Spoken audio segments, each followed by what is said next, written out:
Bom dia, boa tarde, boa noite, meus alunos, dependendo aí da hora que vocês estiverem assistindo essa gravação dessa aula aqui, tá bem? Estamos aqui na nossa aula 3, se eu não me engano, né? Nossa terceira aula.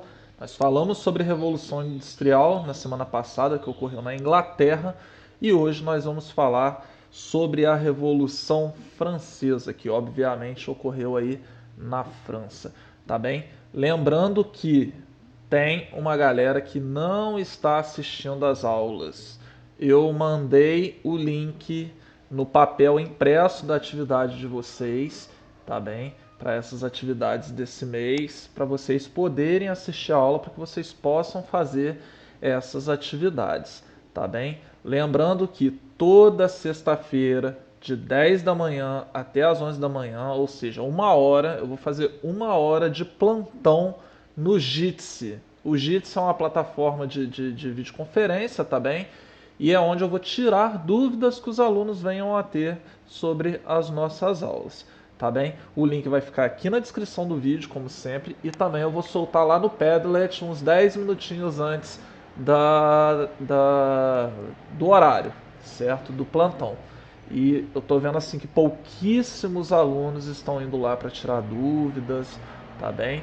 Vamos aparecer porque as nossas aulas no momento, por conta da pandemia do novo Covid, tá bem? Do novo coronavírus, elas estão ocorrendo dessa forma, certo? Então, vamos começar? Deixa eu tomar aqui a minha pílula para diminuir e... Opa! Aí! Tô aqui com o meu slide sobre a Revolução Francesa do meu lado aqui direito. Deixa eu só entrar na minha tela aqui. Já está gravando? Está gravando. Então vamos lá.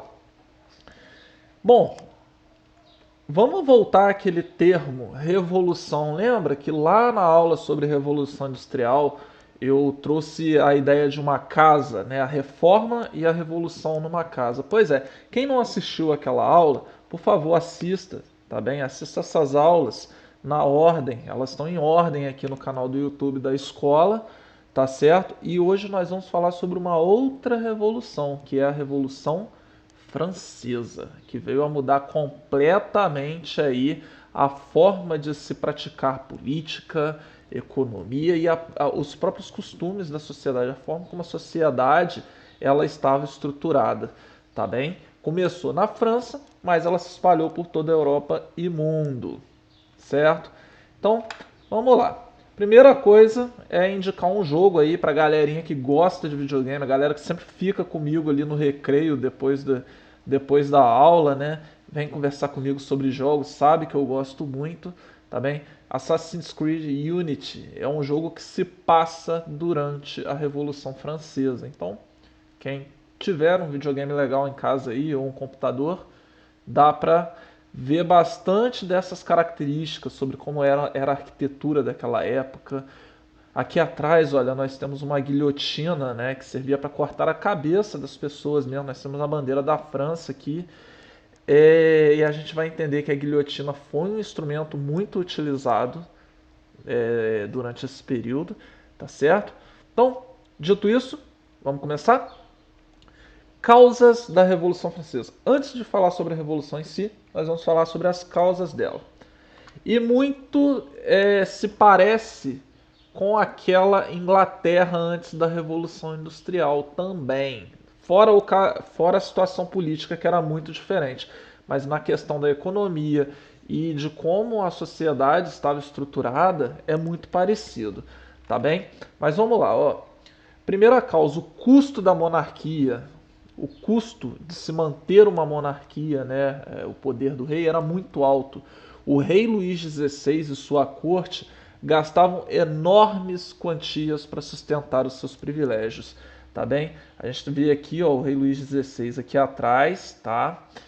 É o seguinte, o clero católico, né, que compunha ali a classe social, né, o status social, o estado social ali que pertencia à igreja, eles eram isentos de impostos, assim como a nobreza. Então, quem pagava todos os impostos e sustentava todos esses privilégios dessas pessoas era o terceiro estado, composto pelo povo, No caso aqui eram chamados de sans-culottes, que eram os camponeses, e a burguesia, tá bem? Outra causa aí, o gasto com as guerras. A França, ela participou da Guerra da Independência dos Estados Unidos e perdeu a Guerra dos Sete Anos contra a Inglaterra. Olha só que imagem bacana da Guerra dos Sete Anos. Então, eles perderam uma guerra muito onerosa, foi muito cara, tá bem? E acabaram perdendo a guerra ainda por cima, o que faz com que o rei perca seu prestígio. E isso acarretou uma crise econômica muito forte dentro da França e a carestia. Para quem não sabe o que é uma carestia, a carestia é uma fome desenfreada na sociedade, tá bom, pessoal? Tinha um quadro econômico péssimo e as secas prejudicavam a agricultura e acentuavam a miséria do povo. A sociedade estratificada, assim como lá na Inglaterra, tá bem, e no restante da Europa também, não havia mobilidade social. Pessoal, olha só, detalhe, eu escrevi estratificada com S. É o extrato social aqui é com S, não é o extrato com X, porque o extrato com X é extrato de tomate, né? É o extrato do banco que sai impresso na máquina, mas o extrato com S a gente está falando de estratificação, de uma separação muito forte. Ó, eu tenho estratos sociais, extrato com S mesmo, tá bem?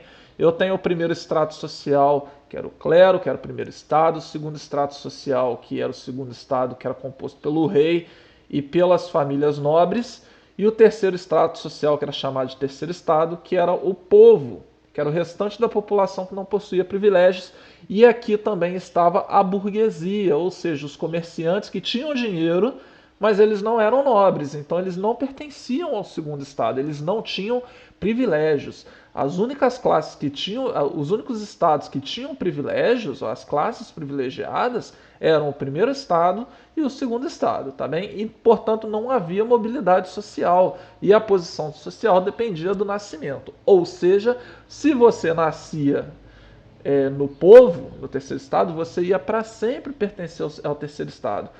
E se você nascia nobre, você para sempre iria ser nobre, por mais pobre que você ficasse, se você perdesse todo o seu dinheiro, você continuaria sendo nobre e continuaria tendo privilégios sociais, tá bem? E isso era algo que não agradava, principalmente a burguesia que estava aqui no terceiro estado. E olha só a composição social do terceiro estado, como é que ela é. Tinha a alta burguesia, que eram banqueiros, industriais e comerciantes. Reparem que nós já passamos pela Revolução Industrial, tá bom, pessoal? E eram pessoas muito ricas na França, porém não tinham os mesmos privilégios dos nobres.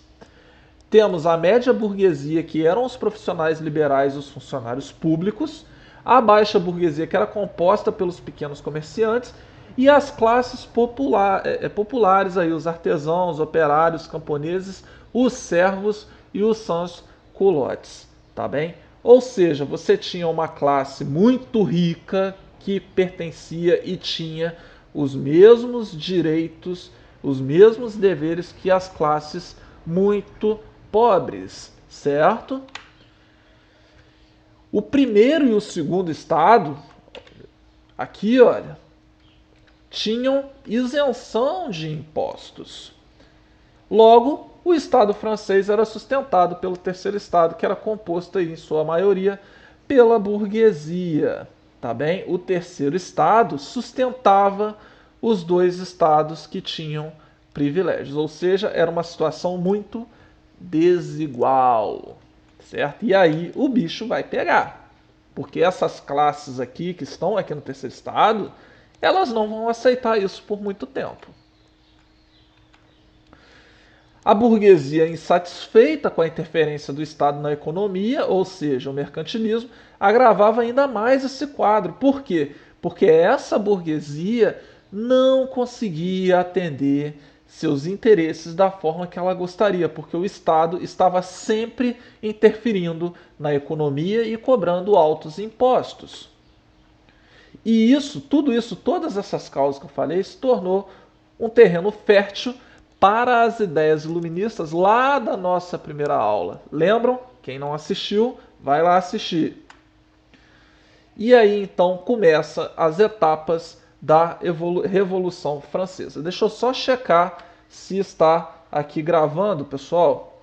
Está gravando, só para eu não me perder. Temos aqui então, vamos começar a nossa segunda parte da nossa aula, que nós vamos falar das etapas da Revolução Francesa.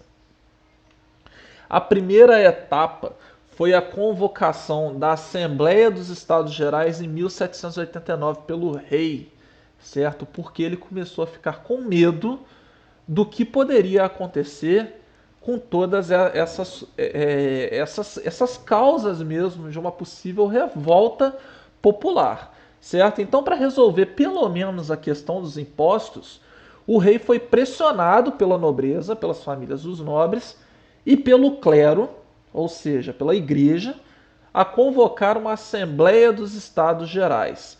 O que era essa Assembleia, professor? Era onde os representantes dos 3 estados, ou seja, todo mundo ia para lá, participavam. Só que tinha um problema.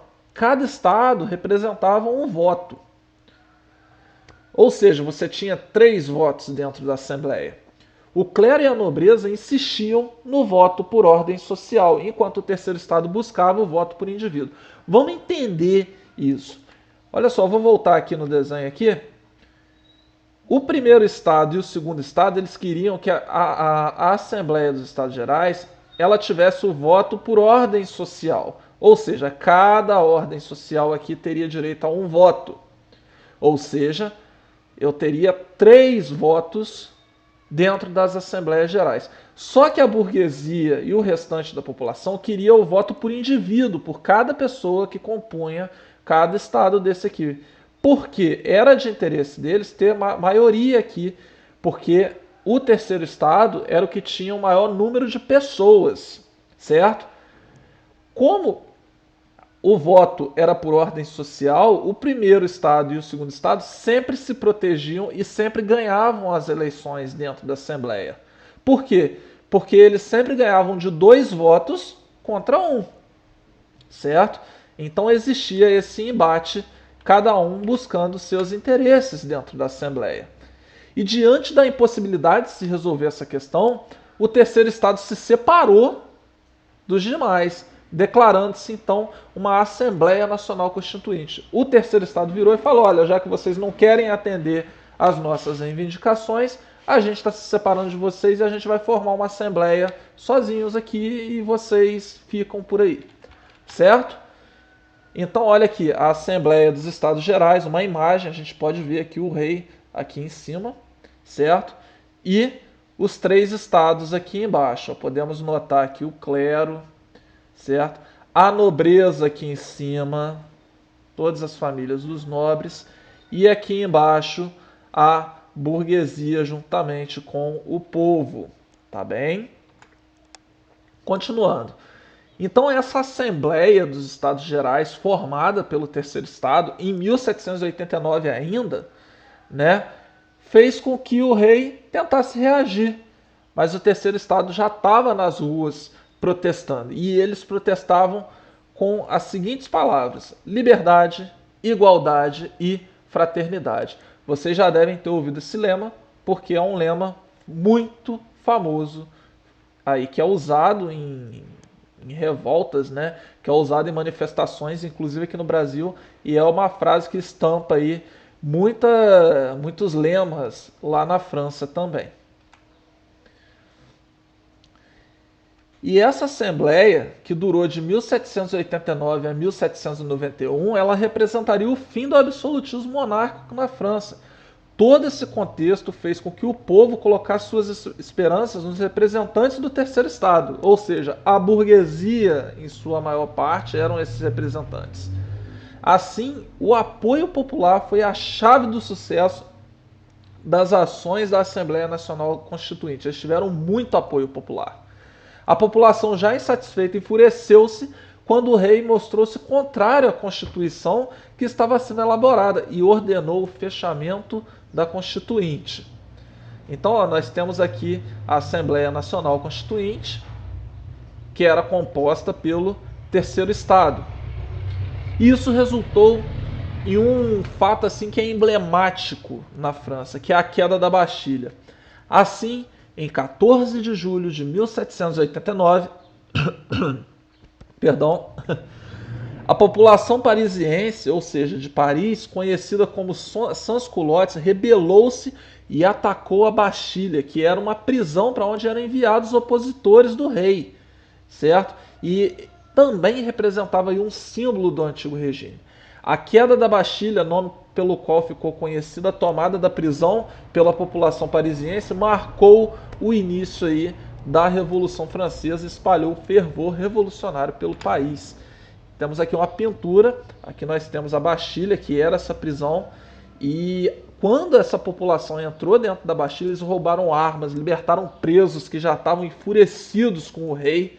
Então eles conseguiram muitas armas aí e foi assim um fato emblemático que iniciou aí a Revolução Francesa. E é um período também que ficou conhecido como o Grande Medo, porque essa investida aconteceu entre julho e agosto de 1789 e foi marcada por ataques e saqueamentos contra propriedades dos aristocratas, principalmente os aristocratas rurais, que muitas vezes pelo assassinato desses donos.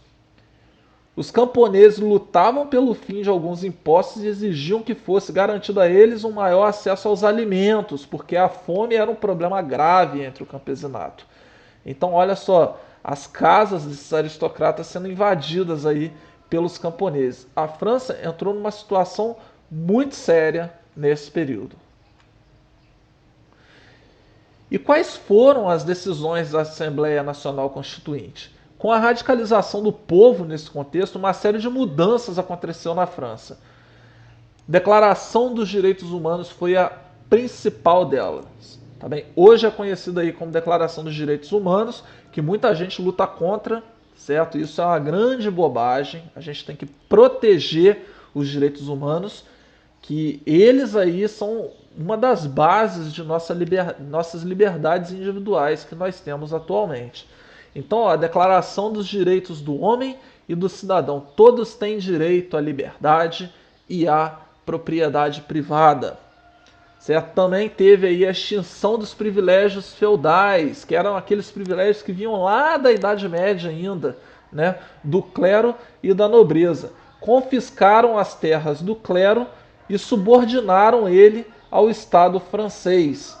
E a Constituição de 1791, que estabelecia o voto censitário e a tripartição de poderes. Ou seja, você agora tinha um voto, apesar de censitário, você tinha o voto e a tripartição de poderes. Lembram lá das ideias iluministas? A tripartição de poderes era uma delas. Lembra que eu falei para vocês?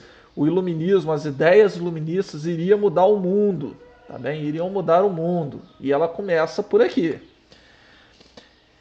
E essa Declaração dos Direitos do Homem e do Cidadão, ela trazia o que de novidade?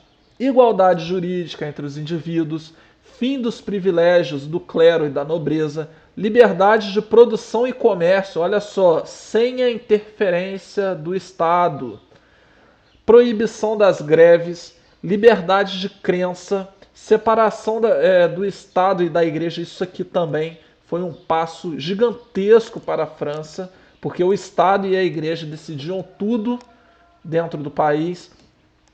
A nacionalização dos bens do clero e a criação dos três poderes. Olha bem, o legislativo, o executivo e o judiciário, coisa que até hoje são aí adotadas, né? Essa criação dos três poderes é adotada pela maioria dos países ocidentais atuais, inclusive o Brasil.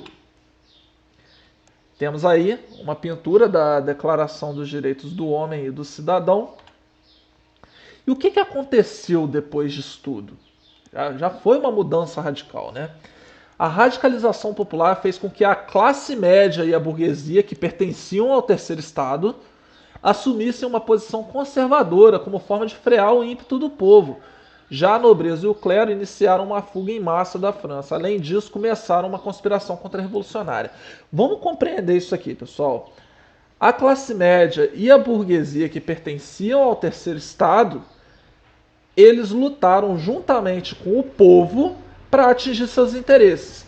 Mas no momento que eles conseguiram atingir seus interesses, eles falaram, não, olha, agora a gente já está conseguindo o que a gente quer e o povo continua se rebelando. Então a gente vai assumir uma posição mais conservadora nesse sentido, porque o povo não pode ter tanto poder.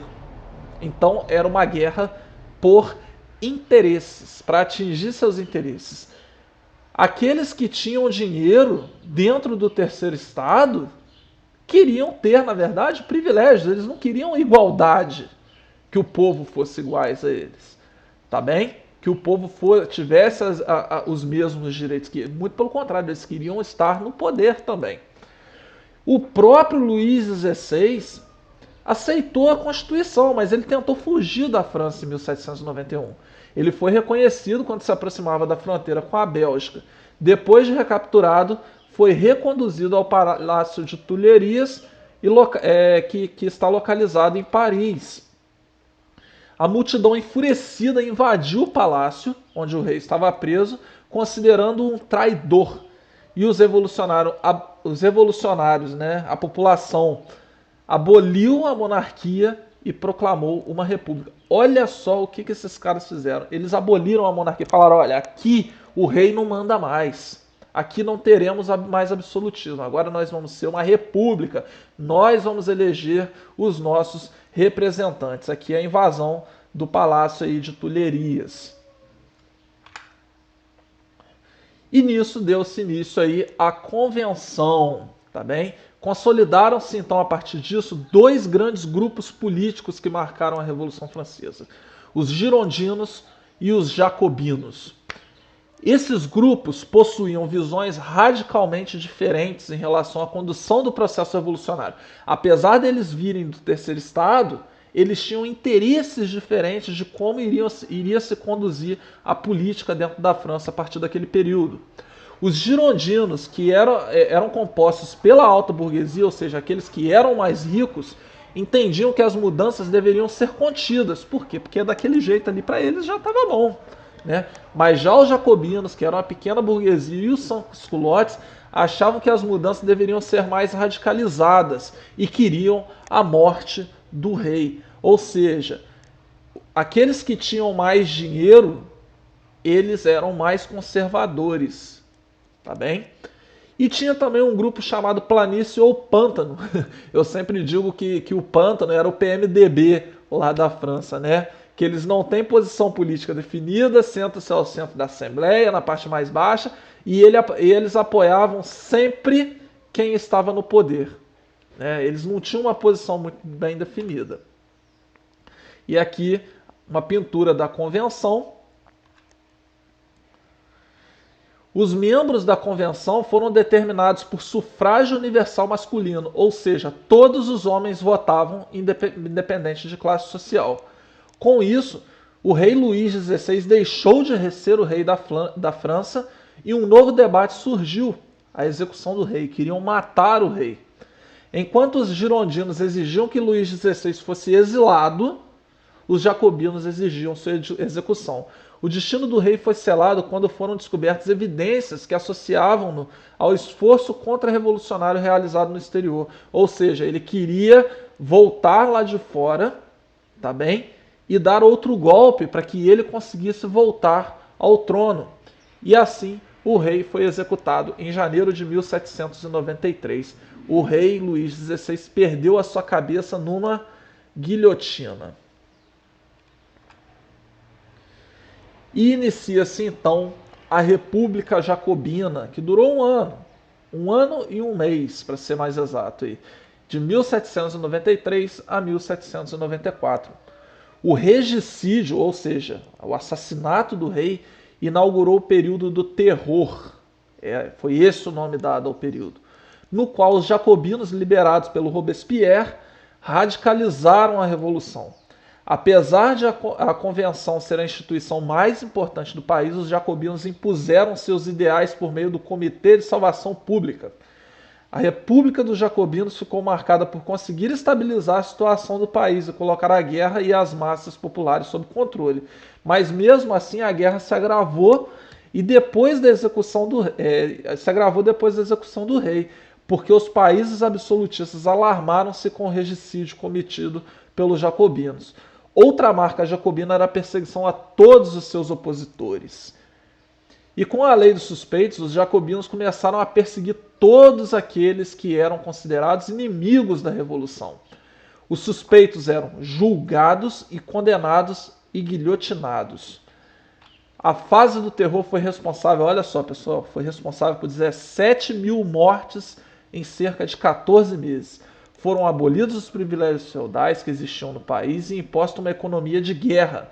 As medidas na economia, no entanto, atrasaram o desenvolvimento capitalista na França, e isso era ruim para a própria burguesia, no qual os girondinos faziam parte. Então, olha aqui, o período do terror, né? Muitas guilhotinas em praças públicas assistidas aí pelo público, e muita gente aí perdeu suas cabeças. Robespierre, então, ele conseguiu algumas conquistas significativas até nesse período. O direito ao voto, o direito de rebelião e o direito ao trabalho e à subsistência sem a intervenção do Estado. Todavia, quando as tensões estrangeiras diminuíram, ou seja, quando os países estrangeiros eles deram uma reduzida nas conspirações contra o governo dos jacobinos, os girondinos e o grupo da planície uniram-se contra Robespierre. Essa articulação contou com o apoio da alta burguesia francesa e resultou num golpe conhecido como Reação Thermidoriana. E o Robespierre, sem apoio popular, foi guilhotinado também em 1794. Então temos aí uma pintura da morte de Robespierre pela guilhotina. Inicia-se então um outro período conhecido como Diretório. A partir dessa data, os girondinos tomaram uma série de medidas que reverteram as decisões jacobinas. Em 1795, a convenção foi substituída pelo Diretório. Foi um período autoritário, no qual o exército francês foi utilizado várias vezes para reprimir o povo. Além disso, houve resistência às tentativas de golpe por parte de jacobinos e monarquistas. A instabilidade que a França vivia fez com que a alta burguesia francesa defendesse esse autoritarismo, pois as massas estavam insatisfeitas. Por isso, passaram a defender a implantação de uma ditadura no país sob o governo de uma figura forte e autoritária. Vejam bem, quando o povo se radicalizou, os girondinos, que eram da alta burguesia, que eram mais conservadores, eles já estavam vendo ali um perigo iminente aos seus interesses. Porque o povo estava conseguindo demais, né? Eles queriam acabar com o absolutismo monárquico, que era um governo autocrático, e agora, para atender os interesses deles, eles queriam colocar uma outra figura autoritária. Só que agora não seria um rei que iria atender os interesses lá do clero, os interesses da nobreza. Agora seria um ditador que iria atender os interesses dos banqueiros, dos grandes empresários, dos industriais, para manter o povo controlado, certo? E o resultado disso foi a organização de um golpe por Napoleão Bonaparte, uma figura que ficou muito famosa naquele período, que em 1799 tomou o poder da França em um evento conhecido como o Golpe do 18 Brumário. Iniciou-se então um período conhecido como período napoleônico, que é assunto para nossa próxima aula não, mas uma aula seguinte aí, porque agora a gente vai vir para o Brasil falar sobre a história do Brasil, certo? Então temos aqui o jovem Napoleão, tá bem? Tá, professor, se foi uma revolução, quais foram as consequências? Que mudanças essa revolução trouxe? Vamos lá. O fim dos privilégios de classe na França, aqueles 3 estados, aquilo lá, acabou. Fim de qualquer resquício do feudalismo no país e início da consolidação do capitalismo. Lembram das ideias liberais que eu falei lá na aula de iluminismo? Pois é, elas seriam aplicadas aqui. Início do processo de queda do absolutismo na Europa toda e na França. Inspiração para movimentos de independência no continente americano, inclusive no Brasil. A gente vai falar sobre isso na próxima aula. Popularização da república como forma de governo. Separação entre os poderes. a tripartição de poderes, que eu falei com vocês, e a imposição das liberdades individuais, que tornavam os homens iguais perante a lei. Certo, pessoal? Então nós tivemos aqui uma revolução que mudou diversas estruturas na França, na Europa e no restante do mundo em breve. Uma tarefa aí para vocês, pessoal, não precisa escrever, tá bem? Eu quero que vocês façam mentalmente. Temos aqui duas imagens, certo? Uma que é uma imagem de um fotógrafo, né? Que aí nas manifestações contra o governo Temer, tá bem? E aqui uma pintura da Revolução Francesa. Por que você acha que o fotógrafo usou, ele se inspirou nessa obra da Revolução Francesa para fazer uma fotografia durante uma manifestação contra um governo no Brasil? É isso, pessoal, tá certo? Apenas isso. Não esqueçam de ir na escola. Deixa eu só voltar aqui para minha tela. Aqui e aí. Não se esqueçam de pegar as atividades na escola. É muito importante que vocês façam essas atividades. É isso que vai avaliar vocês. Tá certo? Sexta-feira a gente se encontra lá no Jitsi para quem tiver alguma dúvida para tirar. E é isso. Beleza? Valeu e até a próxima aula.